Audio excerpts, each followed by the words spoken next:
Amigos inscritos e membros do canal Spruck Houses Caçambrades, hoje como membro internacional da Frota Estelar, estou aqui para mais um Transforme-se. Muitas pessoas falaram, cadê Transforme-se? Estou com saudade do Spruck, quero de novo, estou querendo conhecer mais sobre o budismo. A playlist Transforme-se, neste caso, nós estamos tratando sobre o tema Viver é Morrer ou Morrer é Viver. Nós vamos abordar um livro muito interessante que trata exatamente essa questão de como lidarmos com a morte, como lidarmos com o desapego, como lidarmos com as questões da vida. Outro dia eu estava vendo um podcast meio tosquinho, mas interessante, e que o apresentador estava falando sobre essa questão do desespero, da vida materialista que nós vivemos hoje, de como nos apegar, como entender e reconhecer a morte. E como todo bom cristão, ele não entendia sobre essa questão de como lidar e enfrentar a morte. O que é factível, uma vez que nós vivemos em um mundo materialista em que nós aprendemos a acumular e não a dar. Eu estava até conversando com a Dani outro dia, que eu fui na casa de uma praticante budista, muito antiga nessa semana, e ela estava contando que ela foi para o Tibete para poder fazer ali acordos comerciais, para poder trazer produtos tibetanos e tudo mais, para ver como é que é. E ali os caras, eles não têm maldade nenhuma, eles dão tudo o que eles têm para você, ele te dá um abraço, ele te dá comida, ele te dá casa, ele te dá, para eles é uma honraria dar. E nós só queremos receber. O ser humano aqui, no Ocidente, ele foi criado como ter o melhor, ser o melhor, viver o melhor. E quando você não consegue ser, ter e se tornar o melhor, você se frustra, se torna um depressivo, um suicida, se torna uma pessoa repleta de problemas. De onde veio esse costume, Essa é uma grande pergunta. Da onde veio o nosso costume de querer ter, sempre ter? Aqui em casa eu tenho um trato com a Dani, A gente, sempre quando eu compro uma coisa nova, eu vendo uma outra coisa que não me faz útil, ou já ficou superficial, ou eu não tenho tanto apreço assim. Então, vira e mexe, a gente acaba vendendo coisas, trocando coisas, girando mercadorias. Então, eu compro uma guitarra, mas eu vendo outra. Então, eu tenho guitarras sendo vendidas, eu tenho objetos, eu tenho pedais de guitarra que eu estou vendendo. Então, eu sempre estou trocando, sempre estou girando a matéria. Nunca fico com muita coisa além do que realmente eu considero necessário ou que eu possa carregar. Esse é um conceito bom. Mas vamos lá, hoje vamos ler mais um capítulo chamado de Prática de Aspiração. O que será isso, tio Xpurukius? É isso que nós vamos entender agora, meu pequeno e nobre gafanhoto, e eu estou com o meu japamala aqui. Esse aqui é um japamala bom para impermanência. Eles chamam de japamala da impermanência, porque, caveirinhas, tá? É muito legal esse japamala.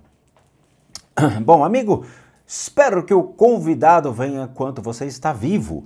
Mergulhe na experiência enquanto está vivo. Pense enquanto você está vivo. Aquilo que você chama de salvação pertence ao tempo antes da morte. Se não cortar suas amarras enquanto está vivo, pense que os fantasmas o farão depois. A ideia de que a alma reencontrará o êxtase só porque o corpo apodreceu é pura fantasia. Olha os espíritas aí. O que é encontrado agora é encontrado então. O que é encontrado agora é encontrado então. Se você não encontrar nada agora, simplesmente acabará em um apartamento na cidade da morte. Se fizer amor com o divino agora, na próxima vida você terá a face do desejo satisfeito. Assim, mergulhe na verdade, descubra quem é o professor. Acredite no grande sol. Kabir diz isso. Quando o convidado é procurado, é a intensidade de seu anseio pelo convidado que faz todo o trabalho. Olhe para mim e você verá um escravo daquela intensidade. Quem escreveu esse texto aqui chama Kabir. Eu não sei quem é Kabir. Vamos ver se ele explica. Bom, tradicionalmente é dito que a prática de render-se ao Buda Amitabha, esse aqui o Amitabha ele é muito conhecido no Japão, ele é muito conhecido na China, tá?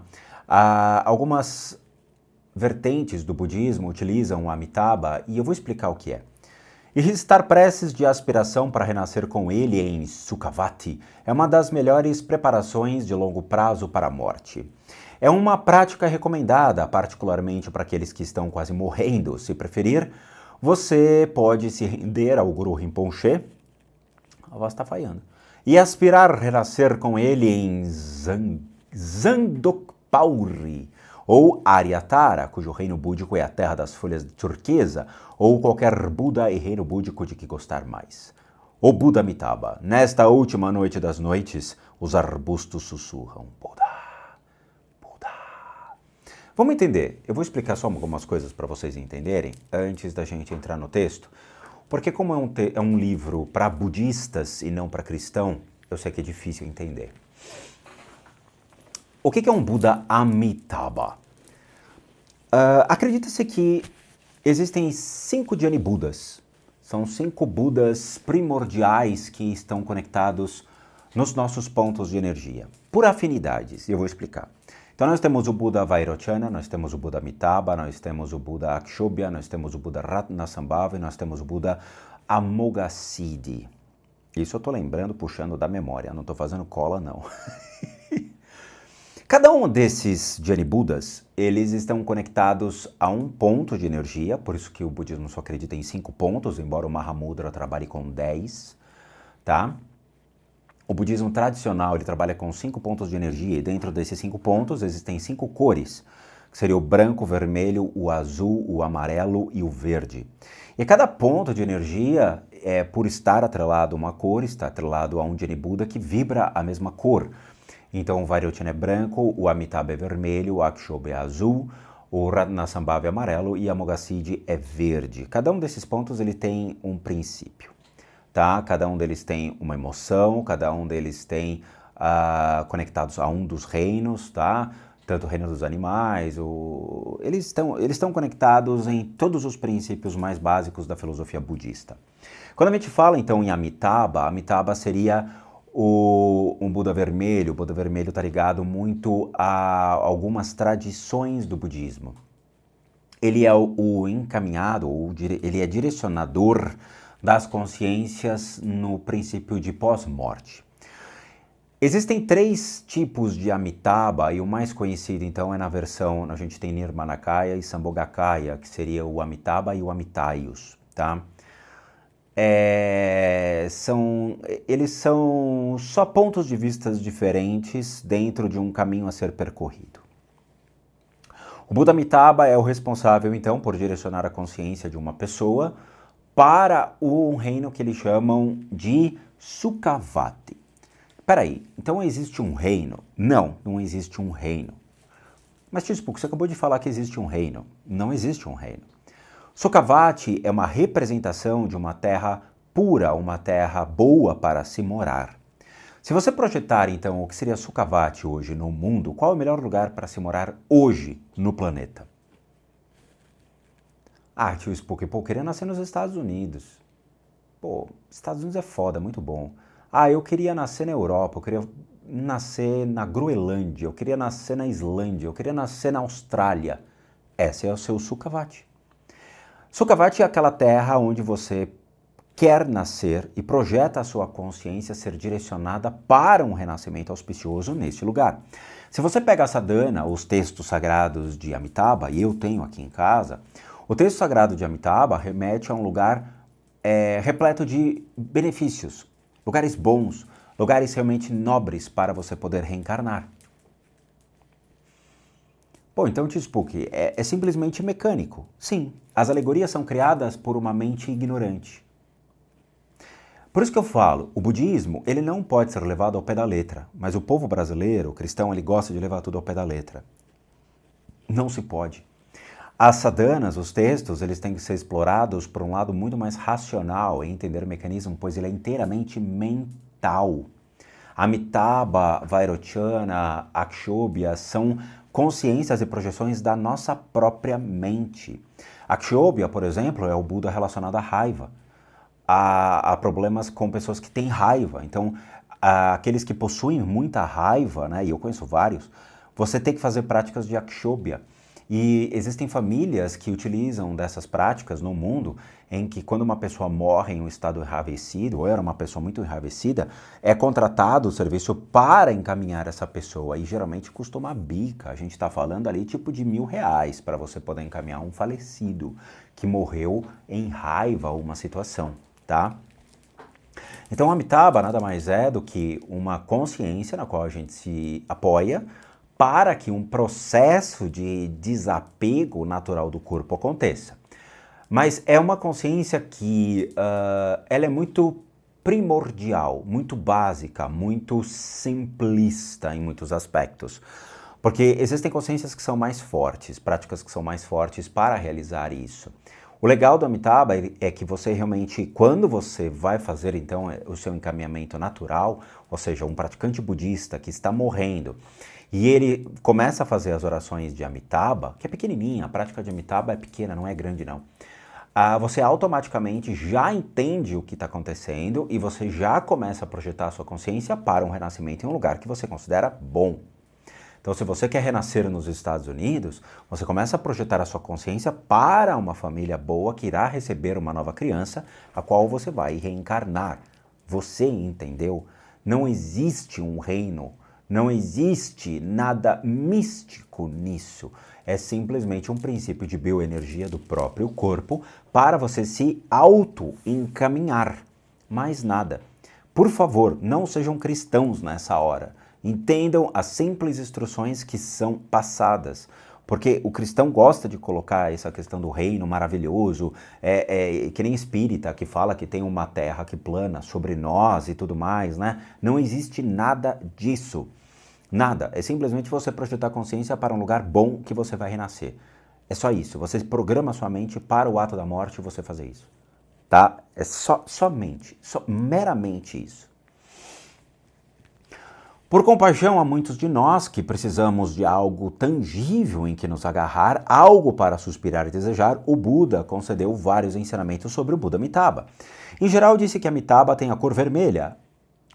Falei. E que está em Sukhavati. Mas nem sempre é assim. Na verdade, o Buda Amitabha não é outro senão a base da liberação sobre a qual falamos antes. Por isso, até enquanto você lê este livro, o Buda Amitabha está com você. Porque, obviamente, a gente está falando sobre o budismo. Assim como seguir as pegadas de uma vaca acaba por nos levar a ela. Pensar em Amitabha e seu reino nos leva ao nosso Amitabha inerente. É por isso que nossa prática alimentamos a aspiração de renascer em Sukhavati. Sukhavati é uma terra, um lugar no mundo físico onde você teria as possibilidades de existir perto de um Dharma, ou seja, perto de um templo budista, perto de praticantes budistas, em um lugar que realmente tenha uma qualidade de vida, em uma família que te dê tudo aquilo que você precisa, entende? É isso. Existem muitas histórias que contam como, nas suas vidas anteriores, como Buda Bodhisattva, o Amitabha, simbólico externo, fez aspirações poderosas para beneficiar os seres que sofrem. Acredita-se que Amitabha realmente existiu como um ser humano. Tem o budismo, acho que é o próprio Terra Pura, né, que nasceu no século XIII, ele toma como princípio o Buda Amitabha. O budismo anterior, o budismo do século IV e V, que seria a tradição do budismo tibetano Nimpa, não utiliza Amitabha, embora tenha as práticas do Amitabha, mas tem como o Buda principal Padmasambhava, que teve 25 discípulos, né, dentre homens e mulheres, e que realmente fez a história para o budismo. Padmasambhava foi e sempre será um grande líder de uma nação, dentro de critérios de religião e até mesmo dentro do hinduísmo. Ele foi considerado um grande mestre por meio dos reis da época, né? Bom, o Amitabha, então, dentro dessa tradição oriental, mais ligada ao Japão, à China, ele rezou para que, por meio do mero pensar na sua forma ou do recitar o seu nome, os seres sencientes renascem em Sukhavati imediatamente após a morte. É por isso que, em vida, os budistas fazem grande esforço para se acostumar a pensar no Buda Amitabha e recitar o seu mantra, e é pela mesma razão que o caminho da aspiração é tão reverenciado. Entendem? Esse aqui é o Buda japonês, que é o Buda Amitabha, mas chama Daibutsu. Tá? Novamente, ele tem outras representações, por ele ter sido uma grande representação no Japão e na China, tá? Dentro do budismo tibetano, ele tem a versão dele, que é a versão do Amitabha, Amitayus, que também é um outro estágio de consciência dele. Eu tenho a representação dos dois aqui. Eu não tenho ele aqui, eu tenho o Buda da Medicina aqui, mas eu tenho a representação dele no meu quarto de oração, tanto dele quanto de Amitayus. Tá? Os dois são práticas muito rápidas, são práticas muito fáceis de serem feitas e qualquer pessoa budista, leia-se, budista, qualquer pessoa budista que tenha a devida instrução dada por um lama e tenha a iniciação dentro desta prática em uma cerimônia presidida por um lama, pode fazer. Veja as entrelinhas, tá? Presta atenção. Qualquer praticante budista que tenha recebido a iniciação do Buda Amitabha e que tenha recebido as instruções para a prática de sua sadhana, consegue fazer esse processo. Vocês entenderam? Para vocês receberem essa instrução, vocês têm que ir até um templo budista, tibetano, de preferência, ir lá e receber a iniciação do Buda Amitabha, qual eu recebi, para a prática da sadhana de Amitabha e começar dando início à acumulação dos mantras do mesmo para se projetar um novo renascimento. Você pode exercitar isso em vida? Pode. Para que chegue no momento da morte, você estala o dedo, você já foi. Porém, ela é uma prática iniciática, ela é uma prática muito básica, ela é uma prática muito simples. Eu gosto de outras práticas que têm a mesma finalidade, porém, elas são mais fortes, mais extremas. E elas não são tratadas aqui, e não serão, porque são práticas fornecidas para praticantes mais antigos ou aqueles que realmente foram atrás e fuçaram. Eu não sei se eu sou antigo, mas assim, eu fui atrás e fucei pacas e hoje eu faço parte de um grupo de estudos desta prática mais porreta para poder retirar rapidamente a consciência do corpo e ser encaminhada, tá? Ela é mais rápida de ser feita, porque você vai se preparando ao longo da vida inteira, porém, você precisa fazer práticas diárias de acumulações de 1 milhão de mantras, oferenda de mandala. É uma prática que, para você se preparar para receber todas as instruções, se você for um praticante muito bom e assíduo, você vai levar pelo menos uns 2, 3 anos a 4 anos fazendo diariamente a prática, porque ela é uma escadinha. Então é muito mérito que você vai adquirindo. Então fiz tal coisa, conseguiu méritos, vai para um outro passo, vai para outro, vai para outro, vai para outro e assim por diante. Tá? Fora os gastos em objetos para a prática, porque são mais elevados ainda, tá? Existem objetos específicos para certas cerimônias. Para Buda Amitabha é o suficiente, você pode ter uma foto do Buda Amitabha, caso você seja praticante, junto com a sua sadhana, junto com o porta-sadhana, um japamala. Para a abertura da sadhana tem que ter um damaru e tem que ter um sino e um vajra. Então os objetos que o Dalai Lama chama, né, de meios hábeis, que são os objetos, no caso, o sino, o tambor e o vajra, eles são obrigatórios para essa prática, tá? Então tem que ter o tamborzinho, que é um damaru, ele é pequenininho. Eu tenho ele também, mas está no quarto de oração. Eu tenho pequenos, grandes e muito grandes tambores aqui em casa, que eu utilizo. Eu gosto por causa da profundidade do som. Outra também por causa dos vizinhos. Então tem certos tambores que a pele, por exemplo, é de material diferente e o som ele é mais opaco, então não causa problemas à noite quando eu faço as práticas de madrugada. Mas durante o dia, amigão, aqui vira terreiro de umbanda. Taca ali pau nesse carrinho, Marcos, cata aquele tamborzão e plão, plão, plão, plão. Aí sim a terra treme em casa. Mas o que vocês têm que entender é isso, o budismo não existe nada de misterioso que nem a maçonaria, que todo mundo cria esse estigma para a maçonaria, né? É tudo muito misterioso. Não. A questão é budismo é para budistas. A prática do budismo é para praticantes budistas. Não é para cristão, não é para judeu, não é para muçulmano, não é para outras religiões. Se você quer realmente aprender budismo, vai ter que se tornar praticante budista, se convertendo, abrindo mão de seu Cristo, abrindo mão do seu espiritismo. Se bem que o budismo tem muita coisa legal de espiritismo, mais legal que o espiritismo por si só. Tá? Vai ter que abrir mão da sua crença para entrar em uma imersão dentro do budismo e entender como são as práticas. Muitos escritos aqui do canal se tornaram praticantes budistas, foram para o budismo, adoraram, realmente, depois eles escreveram no box falando, tio Spook, é exatamente o que você fala nos vídeos, é o que a gente encontra lá. Claro, cada uma das tradições difere um pouquinho. Novamente, no Japão ou na China, o Buda Amitabha ele é uma referência. Para o budismo tibetano, ok, ele não é uma referência, mas ele é uma prática bonitinha, tanto que essa dana é pequenininha, dá para você fazer, tá? Outras consciências búdicas são muito mais densas de serem feitas, tá? A prática dos protetores é gigantesca, leva uma semana para você fazer, tá? A que eu faço, por exemplo, a prática básica que eu faço, dá 2h30 por dia trancado no quarto sem parar. 2h30, tá? Você tem que estar disposto a fazer 2h30 de prática básica e ainda uns adendos que você pode fazer de meia hora a 40 minutos ao longo do dia. Então, assim, o budismo ele é uma prática que precisa sim de compromisso, você precisa ter aspiração para você poder fazer, ou seja, você precisa tomar refúgio, fazer votos, você precisa estar do lado de um lama para receber a devida instrução, ir para casa e se comprometer a fazer exatamente como foi lhe ensinado para realizar as práticas. Às vezes eu utilizo áudio, por exemplo, de cerimônias para fazer todo o ritmo, porque existem práticas que são todas cantadas, tá? E o ritmo é complicado.